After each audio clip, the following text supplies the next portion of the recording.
Pues ya estamos aquí en nuestra sección desde el campus, en la que, como usted sabe, abordamos un tema distinto al del cambio climático, que fue el tema de la semana, y está María Marván con nosotros con este tema de la tan esperada ley de transparencia. ¿Cómo viene esta ley, María, si es que se va a aprobar?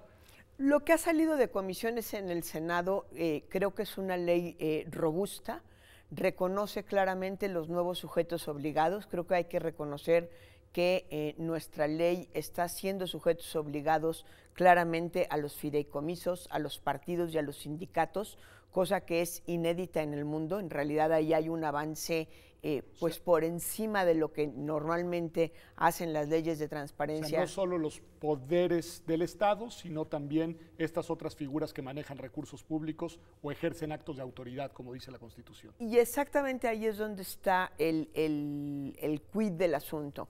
Es todo aquel que ejerce recursos públicos o actos de autoridad y ya se les obliga a cuestiones muy específicas.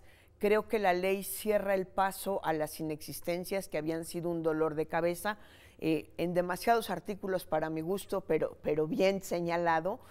Se ponen todas las razones por las que no puede haber una inexistencia cuando se tiene la obligación de generar documentos, y creo que eso va a ser importante. La otra cuestión que es relevante es el que los fideicomisos no puedan tener como pretexto el ser fideicomiso, el secreto fiduciario, para no entregar recursos, para no entregar información.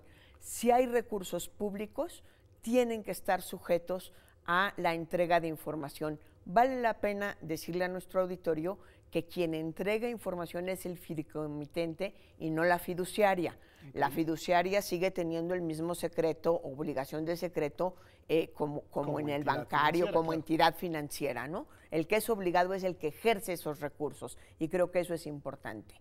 Otra cuestión que que hay que discutir fuerte, digamos, tiene que ver con el acceso a la información cuando hay violaciones graves de derechos humanos. Desde luego esto es un avance. Ese era un tema, ¿no? Ese era un tema de estos muy controvertido.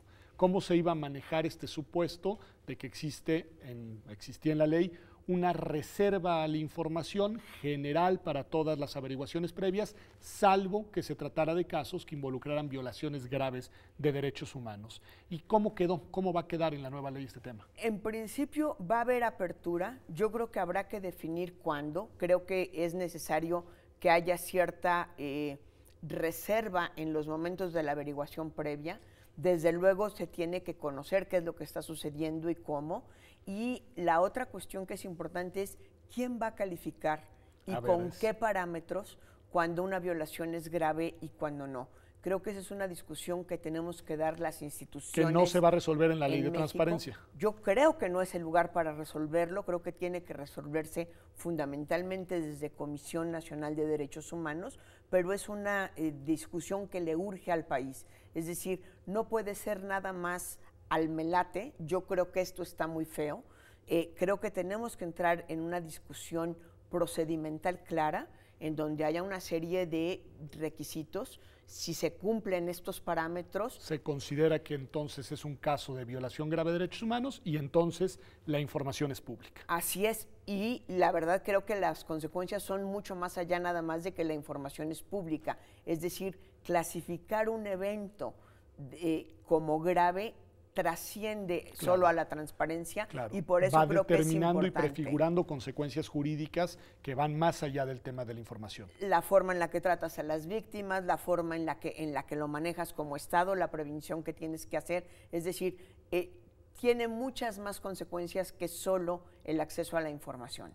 Ese era uno de los temas que había trabado la aprobación de la ley. Dices tú que se ve que viene, digamos, en un buen sentido. Hay otro tema que es muy controvertido, que es este supuesto que contempla la Constitución de que cuando se trate de asuntos en los que está involucrado el interés de seguridad nacional, el interés nacional, el consejero jurídico de la Presidencia solo en esos casos sí puede objetar que alguna información sea pública por la vía jurisdiccional. ¿Qué hay en la ley sobre este tema?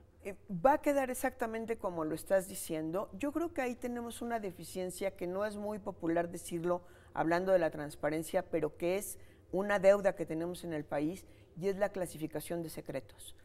La gran mayoría de los países que tienen una ley de transparencia vienen de una lógica de clasificación de secretos donde no es lo mismo el famoso top secret, que a nosotros nos suena casi como de fantasía de película, que cosas que tienen mucho menor relevancia.